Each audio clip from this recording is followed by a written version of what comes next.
जय हिंद दोस्तों। Exam times Rahul Kumar YouTube channel पर आपका हार्दिक हार्दिक स्वागत है। दोस्तों आज मैं बहुत ही महत्वपूर्ण प्रैक्टिस सेट पेपर लेकर आया हूं जो एग्जाम की दृष्टि से बहुत ही खास होने वाला है।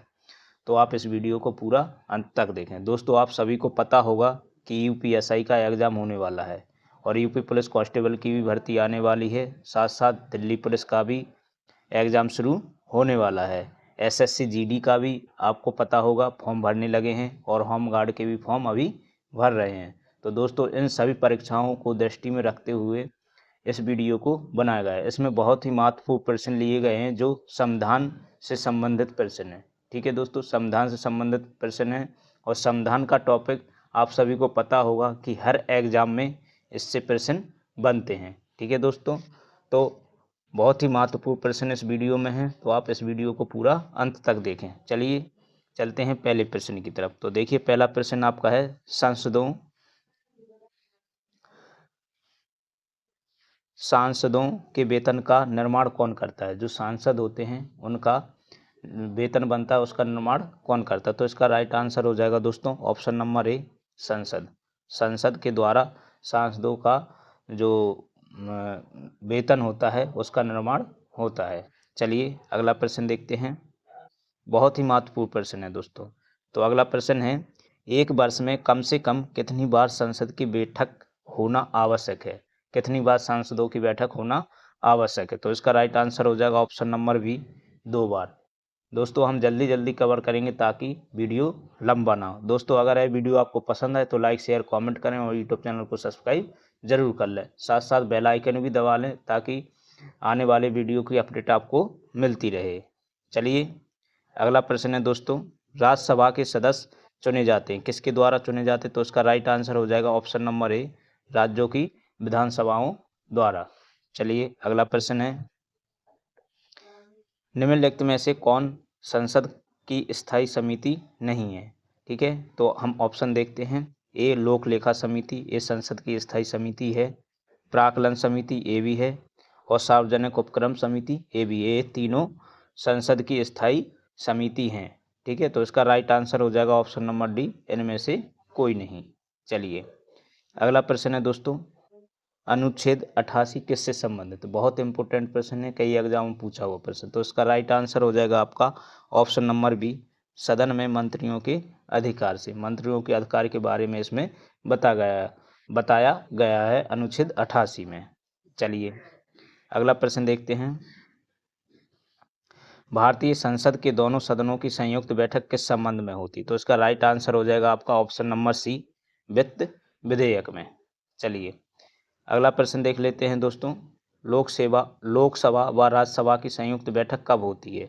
तो इसका राइट आंसर हो जाएगा ऑप्शन नंबर बी, लोकसभा एवं राज्यसभा में मतभेद होने पर। तब मतभेद होता है लोकसभा और राज्यसभा में, तभी हम संयुक्त बैठक बुलाते हैं। ठीक है दोस्त, तभी संयुक्त बैठक होती है। चलिए अगला प्रश्न देख लो दोस्तों, संसद के कुल सदस्यों का कितना भाग वैधानिक चैम्बर की मीटिंग बुलाने के लिए आवश्यक गणपूर्ति कौरम है।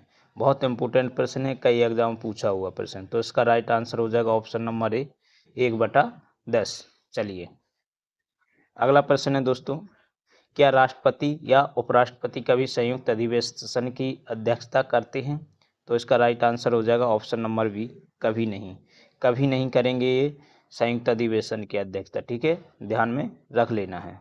चलिए अगला प्रश्न है, भारत के किसी विधेयक को धन विधेयक कौन प्रमाणित करता है। तो इसका राइट आंसर हो जाएगा ऑप्शन नंबर सी, लोकसभा का अध्यक्ष। चलिए अगला प्रश्न है दोस्तों, किस राज्य का लोकसभा एवं राज्यसभा में प्रतिनिधित्व सबसे अधिक है। ठीक है, अधिक है। तो इसका राइट आंसर हो जाएगा आपका option number A, Uttar Pradesh. Uttar Pradesh में लोकसभा एवं राज्यसभा का प्रतिनिधित्व सबसे अधिक है क्योंकि यहाँ पर सीटें ज्यादा हैं। चलिए लोकसभा की यहाँ पर दोस्तों उत्तर प्रदेश में बता दें तो 80 सीटें हैं। ठीक है, और राज्यसभा की 31 है, इसलिए राज्यसभा में प्रतिनिधित्व सबसे अधिक उत्तर प्रदेश का है, माना जाता है। चलिए अगला प्रश्न है दोस्तों, निम्नलिखित में से कौन जनता द्वारा प्रत्यक्ष रूप से निर्वाचित सदन है। राज्यसभा, लोकसभा, उपरोक्त दोनों। तो इसका राइट आंसर हो जाएगा ऑप्शन नंबर बी, लोकसभा। दोस्तों अगर यह वीडियो आपको पसंद आए तो लाइक शेयर कमेंट करें, यूट्यूब चैनल को सब्सक्राइब जरूर कर लें। दोस्तों जो दोस्त तो होमगार्ड की तैयारी कर रहे हैं उनके लिए भी यह वीडियो बहुत ही खास होने वाला, क्योंकि उसमें 100% आपके जीके के आना है। ठीक है, तो इस प्रकार के प्रश्न बनना संभव है, तो आप इस वीडियो को पूरा देख लें। चलिए अगला प्रश्न है, लोकसभा के प्रथम आम चुनाव कब हुआ था? लोकसभा का जो प्रथम आम चुनाव है वो कब हुआ था? तो इसका राइट आंसर हो जाएगा आपका ऑप्शन नंबर बी, 1952 में। चलिए अगला प्रश्न देख लेते हैं दोस्त, उत्तर प्रदेश के बाद सबसे अधिक संसदीय क्षेत्र किस राज्य में है? तो उसका राइट आंसर हो जाएगा आपका ऑप्शन नंबर सी, महाराष्ट्र। चलिए अगला प्रश्न है, संघ शासित क्षेत्र दिल्ली कितने प्रतिनिधित्व निर्वाचित कर लोकसभा में भेजता है? तो उसका राइट आंसर हो जाएगा ऑप्शन नंबर बी, 7। चलिए अगला प्रश्न है, लोकसभा की सामान्य अवधि बढ़ाई जा सकती है? तो इसका राइट आंसर हो जाएगा दोस्तों ऑप्शन नंबर बी, उच्चतम न्यायालय के आदेशों से लोकसभा की सामान्य अवधि बढ़ाई जा सकती है। चलिए अगला प्रश्न देखते हैं दोस्तों, लोकसभा में सर्वाधिक प्रतिनिधित्व के आधार पर राज्यों का सही क्रम क्या है? राज्यों का सही क्रम क्या है? तो इसका राइट आंसर हो जाएगा option number B, Uttar Pradesh, Maharashtra और पश्चिम बंगाल, 1, 2 और 3। ठीक है, चलिए अगला प्रश्न है दोस्तों, उत्तर प्रदेश में राज्यसभा के कितने सदस्य चुने जाते हैं? ठीक है, यही जो पिछला क्वेश्चन आया। ठीक है, राज्यसभा की कितनी सीट है? तो 31। इसका राइट आंसर हो जाएगा ऑप्शन नंबर सी, 31। चलिए अगला प्रश्न है, राज्यसभा के 1/3 सदस्य प्रत्येक कितने वर्ष के पश्चात सेवानिवृत्त होते हैं तथा नए 1/3 सदस्य उनका स्थान लेते हैं? तो उसका राइट आंसर हो जाएगा आपका ऑप्शन नंबर ए, 4 वर्ष बाद। ठीक है, चलिए अगला प्रश्न है, स्वतंत्र भारत में राज्यसभा के प्रथम सभापति कौन थे? तो इसका राइट आंसर हो जाएगा option number B, doctor S Radhakrishnan. चलिए अगला प्रश्न है दोस्तों, किस सदन के अध्यक्ष उस सदन का सदस्य नहीं होता है? लोकसभा, राज्यसभा। ठीक है, तो इसका राइट आंसर हो जाएगा दोस्तों ऑप्शन नंबर बी, राज्यसभा का। चलिए अगला प्रश्न है दोस्तों, धन विधेयक पारित करने के लिए राज्यसभा को कितना समय दिया जाता है? तो इसका राइट आंसर हो जाएगा दोस्तों ऑप्शन नंबर ए, 14 दिन का। चलिए अगला प्रश्न है, राज्यसभा का सर्वप्रथम गठन कब हुआ था? तो इसका राइट आंसर हो जाएगा ऑप्शन नंबर डी, 3 अप्रैल 1952 को। चलिए अगला प्रश्न है, लोकसभा के अध्यक्ष को, ठीक है, तो इसका राइट आंसर हो जाएगा ऑप्शन नंबर बी, केवल टाई रहने पर मत देने का अधिकार है। ठीक है, तब चुनाव टाई होता है तभी लोकसभा का अध्यक्ष जो होता है वो मत दे सकता है, उससे अधिकार होता है। चलिए अगला प्रश्न है, लोकसभा अध्यक्ष का चुनाव कौन कराता है? तो इसका राइट आंसर हो जाएगा ऑप्शन नंबर ए, लोकसभा के सदस्य। चलिए अगला प्रश्न है दोस्तों, लोकसभा अध्यक्ष अपना त्याग पत्र किसे सौंपता है? तो उसका राइट आंसर होगा ऑप्शन नंबर सी, लोकसभा उपाध्यक्ष को। ठीक है, लोकसभा के उपाध्यक्ष को। चलिए अगला प्रश्न है दोस्तों, निम्नलिखित में से कौन संसद की कार्यपालिका का अंग है? भारत का राष्ट्रपति, भारत का प्रधानमंत्री या भारत का न्यायवादी? ठीक है, तो इसका राइट आंसर हो जाएगा दोस्तों ऑप्शन नंबर डी, 1, 2, 3। भारत का राष्ट्रपति भी है, प्रधानमंत्री भी है, महान्यायवादी भी है। ठीक है, चलिए बहुत ही इम्पोर्टेंट प्रश्न है दोस्तों, तो इन प्रश्नों को आप बड़े ध्यान से देखिए और आप भी हमारे साथ लगाइए। चलिए अगला प्रश्न है, अध्यादेश जारी करने का अधिकार राष्ट्रपति का कौन सा अधिकार है? तो उसका राइट आंसर हो जाएगा आपका ऑप्शन नंबर ए, विधायी।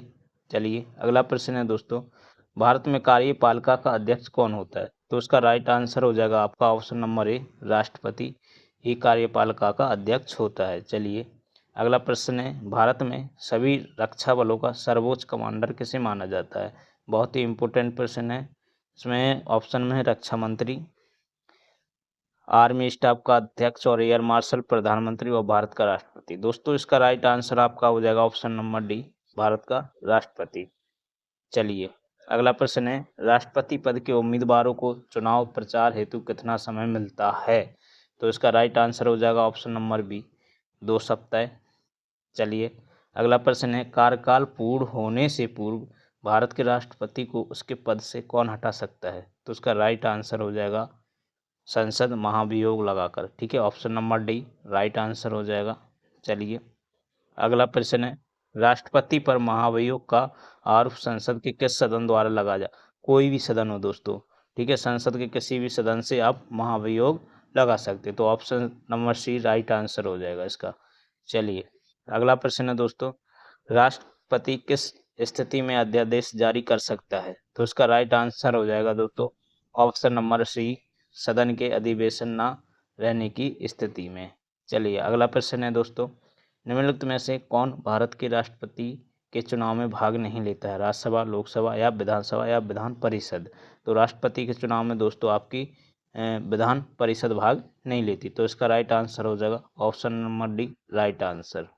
चलिए अगला प्रश्न है, उपराष्ट्रपति के संबंध में निम्न में से कौन सा कथन सत्य है?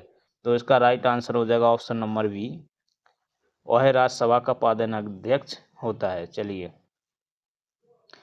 अगला प्रश्न है, राज्यसभा की बैठकों की अध्यक्षता कौन करता है? राष्ट्रपति करता है, प्रधानमंत्री या उपराष्ट्रपति या स्पीकर?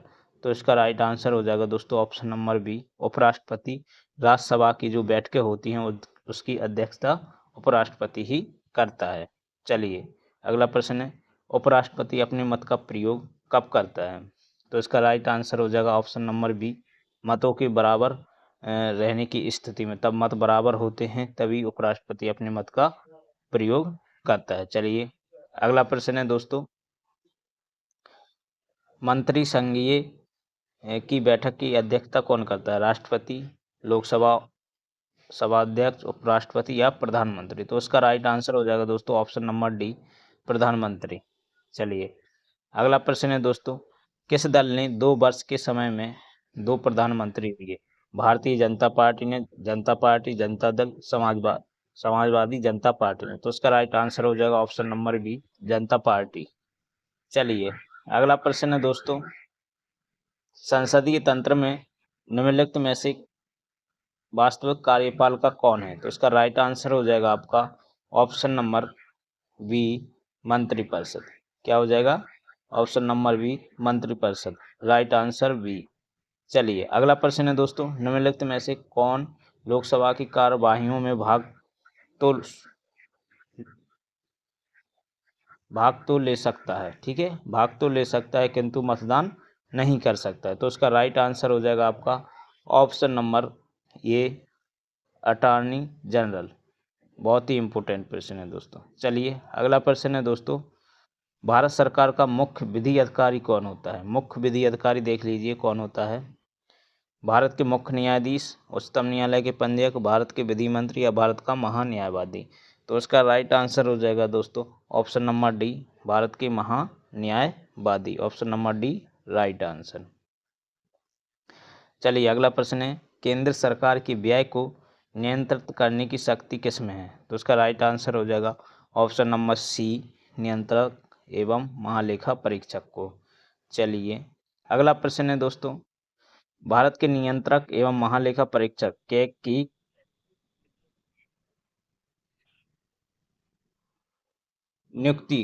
जो नियुक्ति होती है संविधान के किस अनुच्छेद के तहत की जाती है? तो इसका राइट आंसर हो जाएगा आपका ऑप्शन नंबर सी अनुच्छेद 148 में नियंत्रक एवं महालेखा परीक्षक की नियुक्ति होती है, आर्टिकल 148 के द्वारा।